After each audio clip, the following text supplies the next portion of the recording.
a goal, a picture, something we want to achieve, something we strive towards, something we picture in our head, a vision, your vision, whatever it may be, because the vision that you create within your mind is yours and yours alone.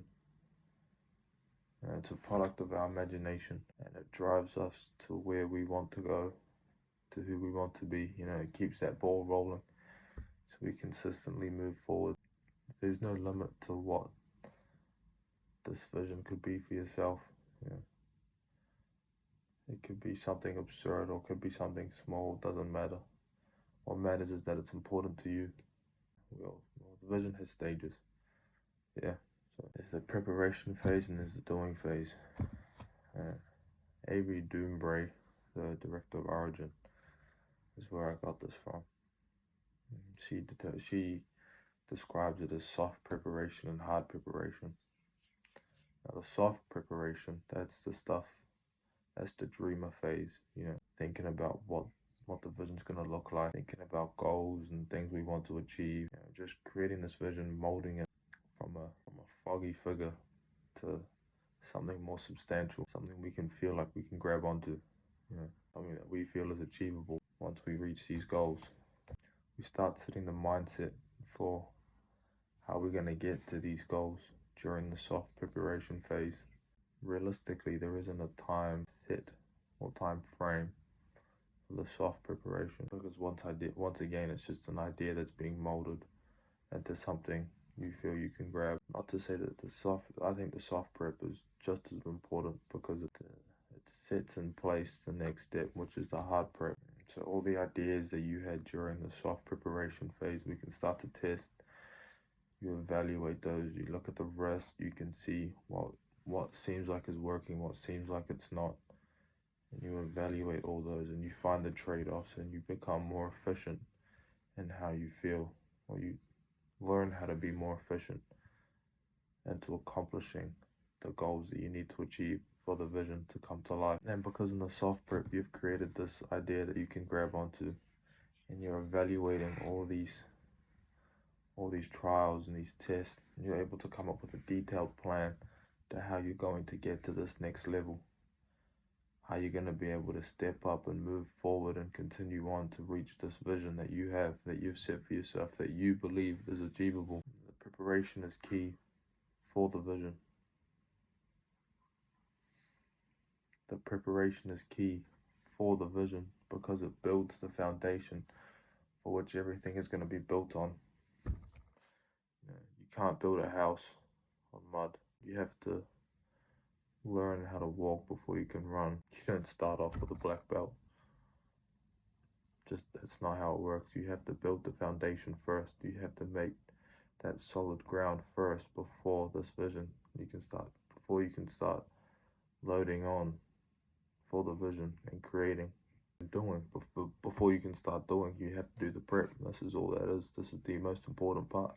Without the preparation, there is no doing, because you start doing and you don't have an idea on what you need to do. This is why preparation is key, both soft preparation and hard preparation.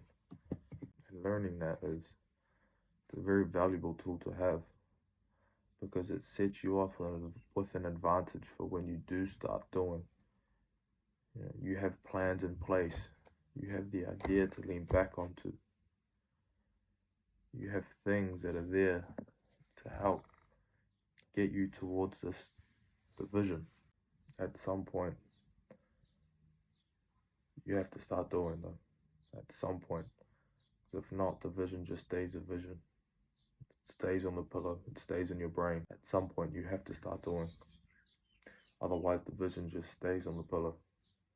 Doesn't go anywhere. You have to let go of all that preparation and trust that what you have done is enough, and trust all the work that you have done is enough, believing that we have turned over all the rocks and checked through all the cracks and made sure there's nothing missing.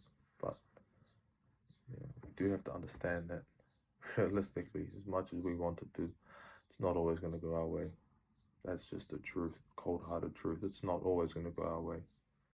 Finding the right people to help you build this vision, to help you to give you something to lean on when it does go south, when it becomes a little rocky and you're unsure and uncertain. Yeah. Finding those right people that you can lean on to help guide you back and give you a different outlook or different way of looking at things to overcome the obstacle that you've now found yourself in. Individually, we can only come up with so many answers. There's a limit to how much one person can think or solve a problem, but collectively, there is no means to an end, because one solution can lead to two, and two can lead to four, and four can lead to eight, and eight can lead to 16. That's just bringing minds together. So it's crucial to find the right people and trust those people. But in saying that, obstacles, they're only there for us to overcome. We have to learn how to adapt to these obstacles. We have to learn how to lever these situations so that they can turn and benefit to us. For walls put up, we have to learn whether we should run at the wall, whether we should try climb over the wall, or whether we should just get a digger and just ram the wall over so we can walk right through. There's so many options to overcome the obstacle. And there are so many different ways to overcome the obstacle, but finding the right people and learning from everyone around you, you're able to find solutions to obstacles that you come across. And that we have to do the best we can with what we have. Make do with what we've got. DuVernay says to work with inside the box, because that's where she reckons that the most creative things happen. Inside that box of limitations, because you get put into a box and you want to do this, but you can't because of this. All right, how can I make this work with what I have? What's the best solution I can come up with?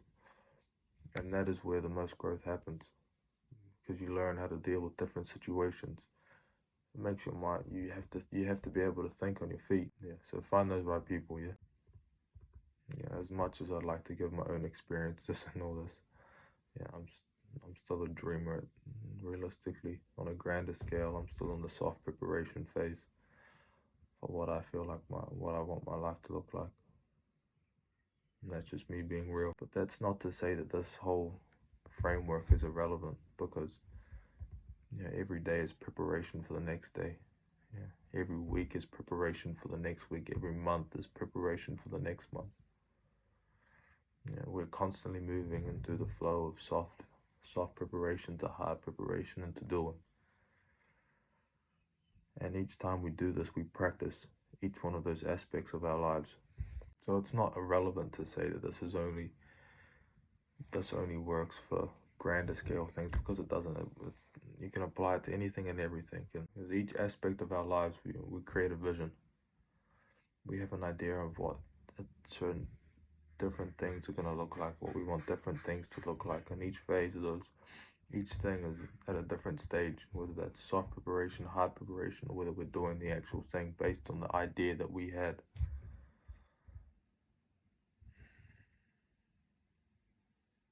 And I think it all leads back to that bigger goal that we set for ourselves. We could be soft preparation in one thing, doing in something else.